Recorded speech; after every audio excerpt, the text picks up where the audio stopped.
కాలేజీల ప్రైవేటీకరణపై వైసీపీ ఎమ్మెల్సీల ఆందోళనకు సంబంధించి మరింత సమాచారాన్ని మా ప్రతినిధి రమేష్ ఫోన్లను అందిస్తారు. రమేష్,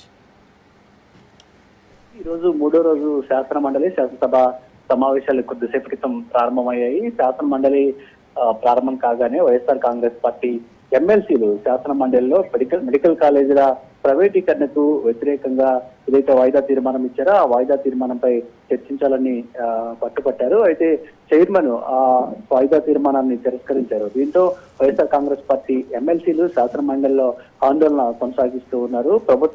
ప్రైవేటు మెడికల్ కాలేజీలను ప్రభుత్వం మెడికల్ కాలేజీలను ఏదైతే ప్రైవేటీకరణ చేస్తుందో ఆ నిర్ణయాన్ని వెంటనే వెనక్కి తీసుకోవాలంటూ కూడా తమ ఆందోళన కొనసాగిస్తున్నటువంటి పరిస్థితి కూడా ప్రస్తుతం అయితే కొనసాగుతుంది. అంతకుముందు సభ ప్రారంభానికి ముందే వైఎస్ఆర్ కాంగ్రెస్ పార్టీ ఎమ్మెల్సీలు ప్లకార్డులతో ర్యాలీగా శాసన మండలి సమావేశాలకు హాజరయ్యారు. అంతేకాకుండా ప్రభుత్వం మెడికల్ కాలేజీలను ప్రైవేట్ పరం చేయడాన్ని నిరసిస్తూ నల్ల కండువాలతో నిరసన తెలియజేస్తూ శాసన మండలికి వెళ్ళినటువంటి పరిస్థితి కూడా ఉంది. మొత్తంగా గత కొన్ని రోజులుగా ఈ మెడికల్ కాలేజీల ప్రైవేటీకరణ అంశం పైన వైఎస్ఆర్ కాంగ్రెస్ పార్టీ పెద్ద ఎత్తున ఆందోళన చేస్తుంది. ఒకవైపు ప్రత్యక్షంగా వైఎస్ఆర్ కాంగ్రెస్ పార్టీకి సంబంధించిన నేతలు కార్యకర్తలు ఆందోళన కార్యక్రమాల్లో పాల్గొంటున్నారు. మెడికల్ కాలేజీల వద్ద ఆందోళన చేస్తున్నటువంటి పరిస్థితి కూడా ఉంది. మరోవైపు ఇటు శాసన మండలిలో కూడా ఈ అంశానికి సంబంధించి ప్రభుత్వం తన నిర్ణయాన్ని వెనక్కి తీసుకోవాలంటూ వైసీపీ ఎమ్మెల్సీలు ఆందోళన కొనసాగిస్తూ ఉన్నారు. శుక్రవారం రోజంతా కూడా మండలి సమావేశం జరగకుండా ఇదే అంశానికి సంబంధించి చర్చ జరపాలంటూ కూడా పట్టుబట్టినటువంటి పరిస్థితి కూడా ఉంది. అయితే